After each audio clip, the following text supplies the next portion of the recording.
안녕하세요. 사회시간입니다. 우리나라 경제성장 단원을 우리는 공부하고 있습니다. 지난 시간에 이어서 이번 시간에는 1970년대 이후 우리나라의 경제성장 모습을 살펴볼 건데요. 교과서는 107쪽에서 109쪽까지의 내용이 되겠습니다. 이번 시간에 다룰 내용 1970년대 이후 우리나라 경제성장 모습과 함께 중화학공업을 발전시키기 위한 정부와 기업의 노력에 대해서 알아보도록 하겠습니다. 자, 잠깐 지난 시간 이야기를 할게요. 우리는 지난 시간에 1950년대 한국전쟁 직후 아무것도 없던 우리나라가 1960년대 후반까지 약 10년 사이에 무려 20배의 경제 성장을 이룩하는 과정을 살펴보았어요. 자, 지금 보고 계시는 영상은 1960년대 서울의 모습입니다. 자, 오늘날과 비교했을 때 여전히 좀 생소한 모습일 테지만 그래도 우리 교과서 104쪽 한국전쟁 직후에 폐허가 되었던 서울의 모습과 비교하면은 제법 많이 성장한 모습을 살펴볼 수가 있습니다. 저렇게 전차도 다니고요. 또 여전히 판잣집과 벽돌집이 이제 중간중간 보이고 있습니다. 콘크리트로 세워진 건물들도 조금씩 나타나고 처음으로 육교가 개통이 되면서 사람들이 육교를 구경하기도 하고요. 당시에는 이제 시내버스에 이렇게 안내양이 있었어요. 그래서 정류장을 안내하거나 요금을 받거나 하는 일을 했었습니다.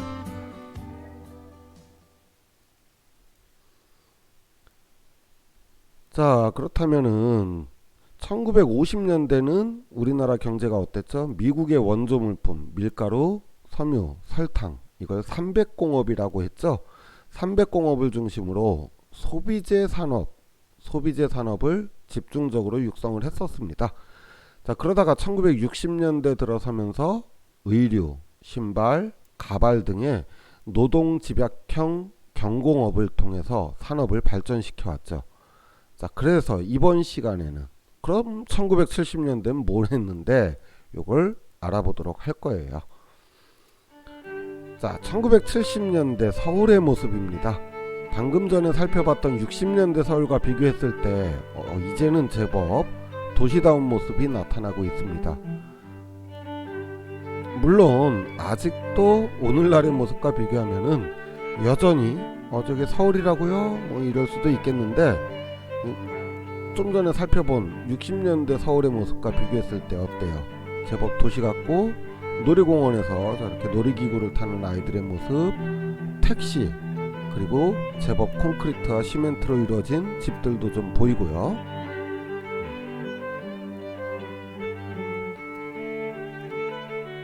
당시에는 산에 나무가 그렇게 많지 않아 가지고 일명 이제 산동네라고도 하고 달동네라고도 했는데요. 저렇게 산 꼭대기까지 빼곡하게 집들이 들어찬 것을 확인해 볼 수 있습니다.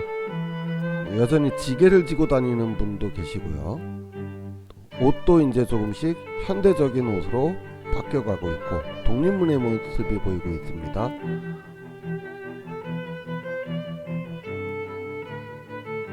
자, 제법 자동차도 많이 보이고 있죠.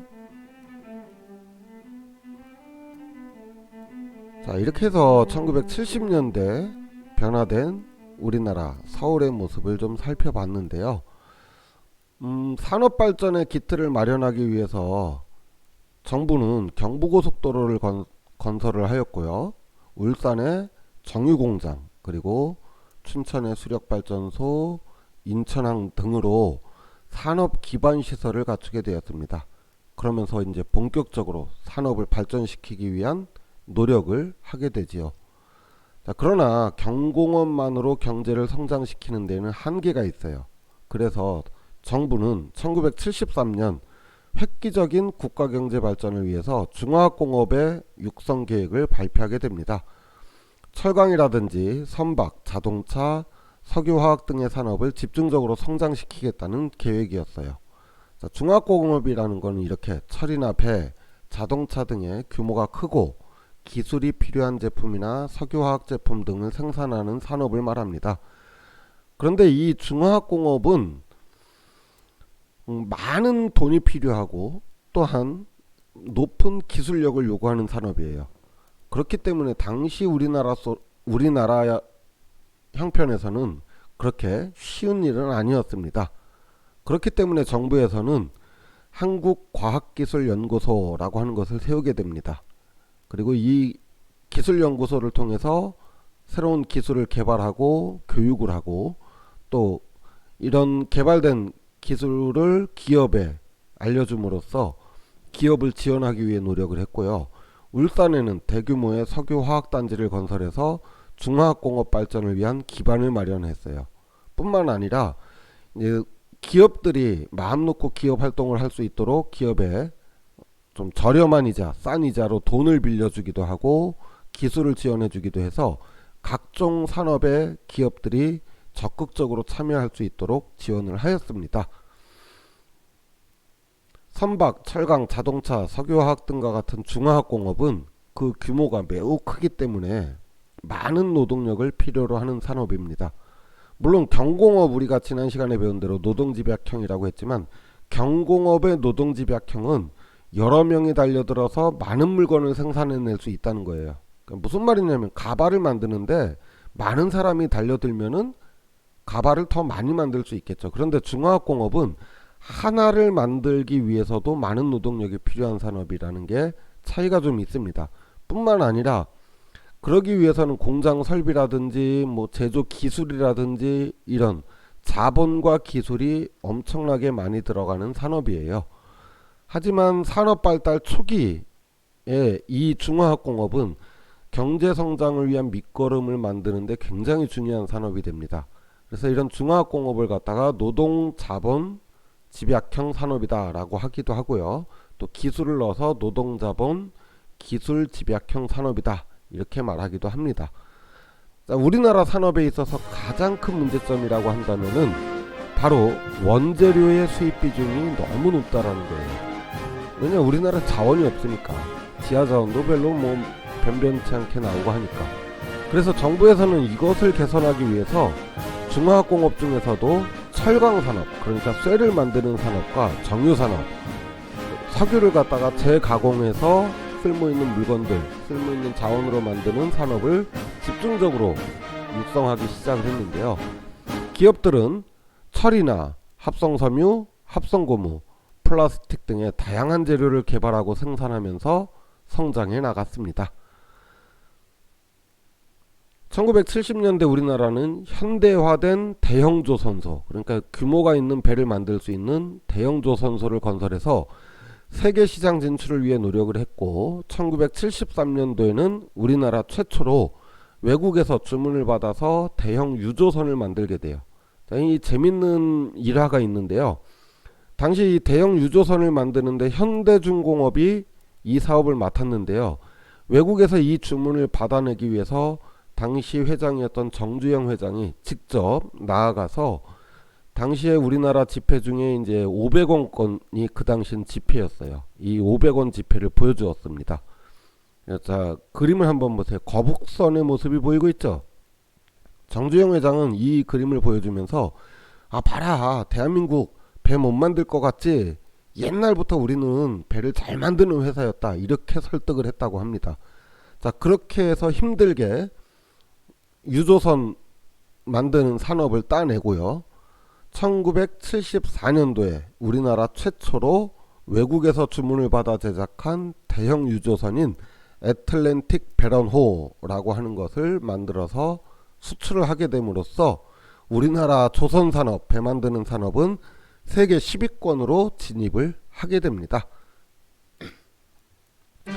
자, 자동차 산업은 1975년 국내 최초의 자체 개발 자동차, 그러니까 우리나라 기술로 우리나라가 만들어낸 자동차가 돼요.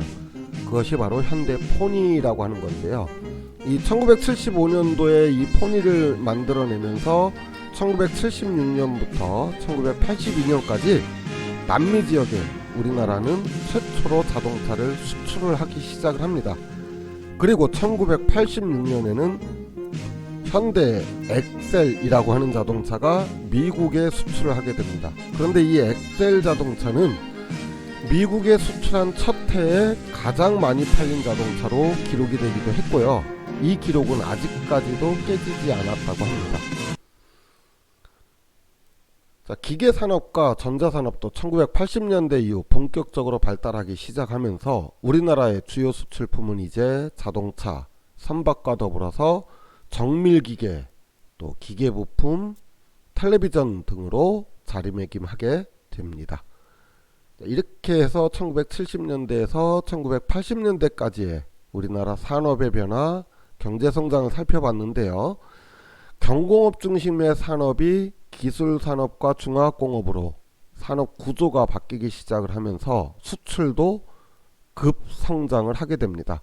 우리나라 연도별 수출액을 나타낸 그래프와 비교하여 보면 수출 증가가 급속도로 늘어나는 것을 또다시 확인할 수 있죠.